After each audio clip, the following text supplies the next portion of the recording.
Well, hello, this is DC with the DC Capstone Report. On today's podcast, we're going to look at Amy Bragg and the nutritional supplement program that the university has and how it impacts the performance on the field. We'll also take a look in our second segment at the offensive line and what they have coming back this year, what to expect. In our third and final segment, we'll spotlight our offensive line coach, Brent Key. You're listening to the DC Capstone Report. The DC Capstone Report is brought to you each time this week by Golden Shores Productions. Well, Gary, it's good to be back with another DC Capstone Report. Today on our show, we want to kind of talk to our listeners out there about something that makes a big impact in our program, but is not well known, and I think it should be from what it does for our program. And that is, we want to talk about Amy Bragg, our sports nutritionist and dietitian who heads up our sports nutrition department, called our Fuel Center. And actually, she's over all the athletic programs, and she gets most of her accolades for what she's done with the football program. But Amy Bragg is a big component in the process that Nick Saban has built at the University of Alabama in our football program, and she's a big asset to the university and all its athletic programs.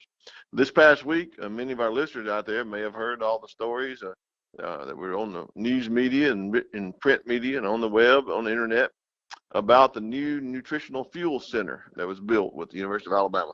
25,000 square foot facility overlooking the practice fields. It has full-time dietitians, full-time chefs. It has a smoothie bar, multiple hot bars. It has grills on an outdoor patio overlooking the practice facility, with seats to do that, and over 50 HD televisions where that you can get a good view of a television anywhere you sit in the facility. So it's a state-of-the-art facility, one of its kind, across the nation. And most people this week, naysayers out there against Alabama, were talking about spending all that money on the athletes. But, Gary, these athletes bring in a whole lot of money for the University of Alabama. And this is nothing new. When you and I were going to the University of Alabama back in 1981, 82, 83, we knew that the football players ate better than anybody else over at Bryant Hall. There was no secret. And that's been going on for quite some time. But what has not been the focus in many programs is the nutritional value of fueling the needs of the player, both pre-game, pre-workout, post-recovery, and how that sports science and that sports nutrition science works in to help better a player. Now, Alabama, if you remember, the football team coming off the 2007, 8, 9, even though we won the national championship in 2009, if you remember, there were some fourth quarters where we gave up some, we got tired, we had tired legs. We gave up a lot of points in the fourth quarter on some teams that came back, even though we won those games in 2009, won the national championship. You remember the fourth quarter, even in the Texas game, and we gave up some points there in the waning times. But it looked like at that point in time, we had a great strength coach in Scott Cochran, which he is a fantastic strength coach. We've already spotlighted him on the program. Great athletic trainer in Jeff Allen, and we spotlighted him on the program. Well, that third cog that was missing from that in that sports science department, as far as the nutrition, was missing. And Alabama, under the direction of Mal Moore, and I think at that time assistant athletic director David Hart had a big part in this. After consulting with Coach Saban, consulting with Jeff Allen, felt like what was missing was that nutritional component. And at that time, the premier person anywhere in the United States was Amy Bragg, and she had been 6 years at Texas A&M, building a great nutritional program there over all the sports department. So Alabama went and got her, brought her in 2010. Since that time, they made a commitment to her then that they would pour into that program whatever she needed to make a difference in the lives of the football program and other sports programs at the university. And she has done just that. That nutritional cog in that process has really gone on to help. Now, it's more than the flashy new 25,000 square foot facility. It is great for recruiting. It's a great tool, but when you get down to the sports science of it, on how you prepare individual meals and snacks and smoothies and protein shakes for individual players to tap out their best potential, that's what she does at best. Now, for our listeners out there, something I think most people don't realize is Alabama is on the cutting edge of this. In 2010, when she was hired, there's hundreds of Division I programs in sports out there, hundreds, over just many of them. Only 8 of them had full-time nutritionists on their staff. So when they hired Amy Bragg, it started something. And right now, she has developed a program that others are copying. All around the nation, the top programs are copying what Amy Bragg is doing at the University of Alabama. One of the things that she's credited with from the players, and the players is what make the difference on the teams. Individually, they think that she knows them personally. Individually gets to know all the players on the football team in a way of what can meet their individual needs. And I think she tailors a program specific for each player, where they need to gain weight, where they need to lose weight, build muscle, where they need to recover from injuries, whatever it is. She builds that nutritional component into their lifestyle and has it ready for them every day, so that it makes a difference. And that competitive advantage is given on the field, which makes Coach Saban very happy. Well, I've heard some reports from former players like Garrick Dieter, who's transferred in from Bowling Green, said, "Hey, we never had a program like that at Bowling Green, but she has tailored a nutritional supplement that made me get faster, made me get leaner." Ryan Anderson made a statement about Amy Bragg. She was there for all of his 4 years. He has what he called a weird body that sometimes will be 250 pounds, sometimes will be 260 pounds. And she was able to capture his body in a way to get the most out of it and maintain his weight at the optimum level. So he gives her a lot of credit in that. So that's just 2 of the players who credit her. Many others have done the same. She's a great asset to the University of Alabama. And I think in the days to come, we'll see that this new facility not only translate into a great recruiting tool, but also a great competitive advantage into the nutritional sports supplement of all the players to bring out their best on the field. You're listening to the DC Capstone Report.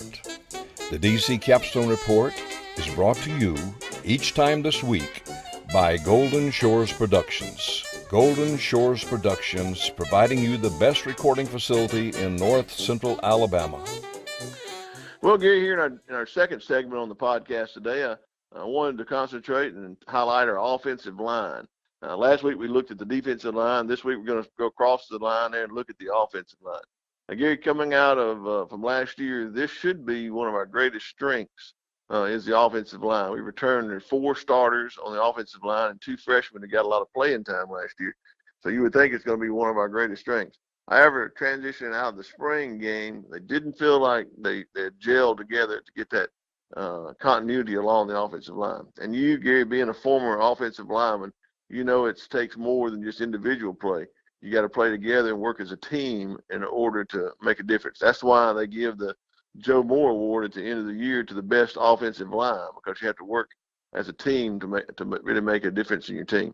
Alabama struggled a little bit in the spring game about trying to get the right people on the field. When you got 4 returning starters and you're trying to plug in that 5th person, it's hard to get that combination of players that you want. But, coming back on the line, you got Lester Cotton coming back, who should have a lot of experience, really do a good job as an individual and in his line performance.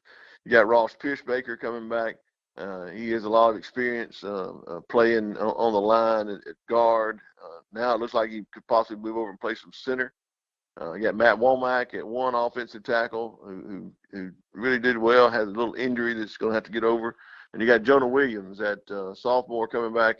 Had a great season as a freshman, great season as a sophomore, probably an all SEC outside tackle.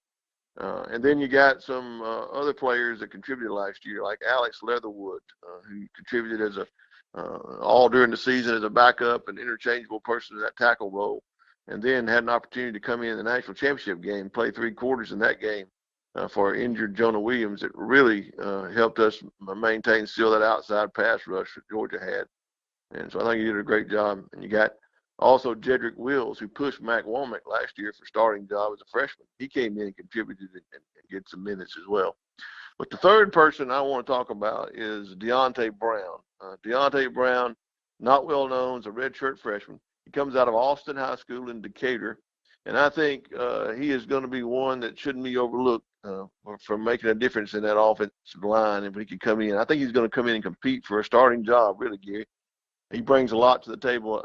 In some of the practices during his redshirt year, he just was able to individually manhandle some of the defensive players, which is a big feat when you're going up against the number one defensive line in the nation during that time, during his freshman year, his redshirt.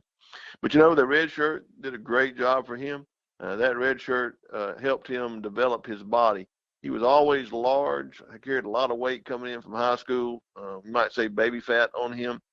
But he, as we talked in our first segment about Amy Bragg and what she brings to the table, he was a great beneficiary of that nutritional program. During his redshirt year, he had his diet tailored to him to minimize his fat, maximize his muscle, and he has really got a hold, got his weight under control, and has really added bulk and mass to him. And I believe he's going to have an opportunity to come in and make a huge difference on the offensive line this year. So look for Deontay Brown to participate. There's some other people that I think that each one of our listeners will look at, up and coming, the young freshmen that will have an opportunity to compete. We've seen freshmen come in and play before, and we know there's a lot of depth there because we had Dallas Womack and Brandon Kennedy transfer out, knowing the competition there on the offensive line. Well, one of the things I want to put out there for our listeners, and you and I have talked about it before, this may surprise someone, some of our listeners out there, why I make this prediction, but I wouldn't be shocked to see University of Alabama use a combination of players so they find the ones that they want. And because we've got Jedrick Wills and Alex Leatherwood, who play so well at the outside tackle, and Matt Womack playing so well at tackle, and Deontay Brown coming on at guard, I wouldn't be shocked to see an experiment during the summer to move Jonah Williams, the great outside tackle, into the center position, much like we did years back with Barrett Jones, who played every position on the line at some point in his career. Jonah Williams is just that good. I know, Gary, I've heard you say before he's an all SEC tackle and All-American, but he could be all top center in the nation if he moves over to center. So I believe that he has the opportunity to do that. It only makes him more valuable for the NFL to play every position. And if he moves over there, look for Alabama to use that as an experiment to see where to plug in some of these other youngsters, have an opportunity to play. That might be in the works, and that might have played a part in Brandon Kennedy's quick decision to transfer. So just keep that in mind for our listeners out there. That's a prediction, that look for Jonah Williams to try to get a chance to play center. And if it gels, an opportunity to make our line much better in the coming year. You're listening to the DC Capstone Report. The DC Capstone Report is brought to you each time this week by Golden Shores Productions. Golden Shores Productions, providing you the best recording facility in North Central Alabama. Well, Gary, on our third segment here on the podcast, we always like to isolate or highlight one of our coaches, and we talked about a lot of them this year, but one we haven't mentioned so far this year is Brent Key. Now, Brent Key is our offensive line coach, so this will be his third season and going into coaching our offensive line. Our second segment, we talked a lot about the offensive line. He has a lot to work with coming back, but he has a challenge ahead of him putting the best players on the field that can get a consistent teamwork, work together, and getting that continuity across the offensive line. So he has a challenge ahead of him, but I think he's got a lot to work with. Coach Key is a product right here out of Alabama, came out of Hewitt-Trussville High School, and went on to play at Georgia Tech, played many years there for Georgia Tech, was a great lineman on their offensive line on a team that shared the ACC title, went on and played in the Gator Bowl. I think he went 10-2 that year. George O'Leary, coach there, I think he followed him to University of Central Florida when he was coach there, and became a graduate assistant and a coach on the University of Central Florida team. And then Alabama got him from University of Central Florida, came in here, and for the last 2 years has really made his mark on the offensive line, and allowed had our team into finals on the last 2 years of the Joe Moore Award. So I think that's going to be a benefit to him this year. He gets the opportunity to come in and see what he's got with these outstanding players to work with. And one thing that he won't have is Joe Pendry. That's kind of a question mark to see out there, what that's going to do to our team. He's had Joe Pendry, who is a coach of the offensive line forever, has such a great knowledge of the sport and the offensive line, the schemes, footwork, technique, to kind of lean on. Has been on the team as a assistant. But he will no longer be there to help. It'll be Brent Key's job this year to continue to to coach and focus on the offensive line. Another thing that he brings to the University of Alabama team, which I think goes unnoticed sometimes, he is a great, outstanding recruiter. If you look at all the posts this year, the 2019 class coming in, he has a big responsibility of getting some of these recruits.